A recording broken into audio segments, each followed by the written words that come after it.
ఖమ్మం జిల్లా police head క్వార్టర్స్లో పనిచేస్తున్న ఓ స్పెషల్ బ్రాంచ్ కానిస్టేబుల్ తీసుకున్న ఆకస్మిక నిర్ణయం ఇప్పుడు పోలీస్ డిపార్ట్మెంట్లో అతడి కుటుంబంలో కూడా తీవ్ర విషాదం నింపిన పరిస్థితి.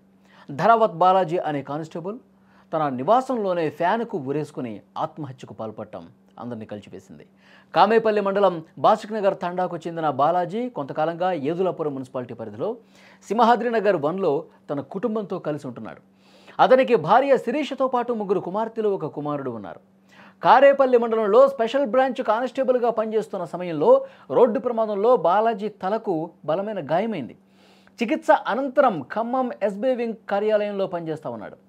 మళ్ళీ అనారోగ్యం తలెత్తడంతో కొంతకాలంగా సెలవులో ఇంటి దగ్గరే ఉంటా ఉన్నాడు. మరి ఏమైందో తెలీదు. కొన్ని రోజులుగా మానసికంగా ఇబ్బంది పడుతున్నట్టున్నాడు. మానసికంగా బాధపడుతున్నటువంటి బాలాజీ ఇంట్లో ఎవరూ లేని సమయంలో పిల్లలు పాఠశాలకు వెళ్ళారు. భార్య శిరీష బయటికి వెళ్ళింది.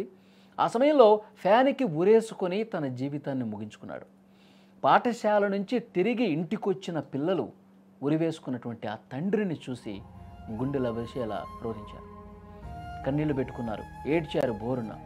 వారి ఏడుపులు విని చుట్టుపక్కల ఉన్న వాళ్ళు పోలీసులకు సమాచారం ఇచ్చారు. హుటాహుటిన సమాచారం అందుకున్నటువంటి పోలీసులు రూరల్ సిఐ ముష్కరాజు ఘటనా స్థలానికి వచ్చి పరిశీలించారు. అన్నం ఫౌండేషన్ చైర్మన్ అన్నం శ్రీనివాసరావు బృందం సహాయంతో మృతదేహాన్ని పోస్టుమార్టం నిమిత్తం ఖమ్మం ప్రభుత్వ ఆసుపత్రికి తీసుకెళ్లినటువంటి పరిస్థితి ఉంది. ఎందుకు ఈ విధంగా చేశాడో తెలియట్లేదు. అనారోగ్య సమస్యలు ఉన్నాయి. అనారోగ్యంతో కొన్ని రోజులు ఇంట్లోనే ఉన్నాడు, బాధపడ్డ పరిస్థితి ఉంది. మరి ఈ అనారోగ్య సమస్యలు ఎక్కువైపోయి ఇంకా నేను ఈ లోకంలో ఉండకూడదని చెప్పి నిర్ణయం తీసుకున్నాడా, లేకపోతే కుటుంబ కలహాలు ఇంకా ఏమైనా ఉన్నాయా అనే కోణంలో పోలీసులు దర్యాప్తు చేస్తున్నారు.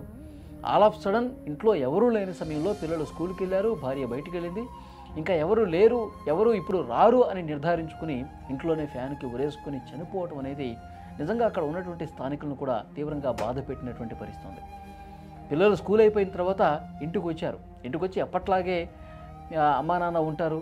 అమ్మాయి ఒకవేళ బయటికి వెళ్తే నాన్న ఉంటాడని చెప్పి ఇంటి తలుపు తీసే ఉంది, లోపలికి వెళ్ళారు. నాన్న అని చెప్పి పిలుస్తుంటే వినపట్లేదు. ఇంకా లోపలికి వెళ్ళి చూస్తే ఫ్యాన్కి వేలాడుతున్నటువంటి దృశ్యాన్ని చూసి ఒక్కసారిగా వాళ్ళు ఈ హఠాత్ పరిణామాన్ని చూసి కుదేలైపోయారు. బోరున ఏడ్చారు. పెద్ద పెద్ద కేకలు వేస్తూ ఏడ్చినటువంటి పరిస్థితి ఉంది. హుటాహుటిన ఈ ఏడుపులు విన్నటువంటి ఇంటి పొరుగువారు చూసి పోలీసులకు సమాచారం ఇస్తే పోలీసులు కూడా అక్కడికి వచ్చి అన్ని కోణాల్లో దర్యాప్తు చేస్తూ ఉన్నారు.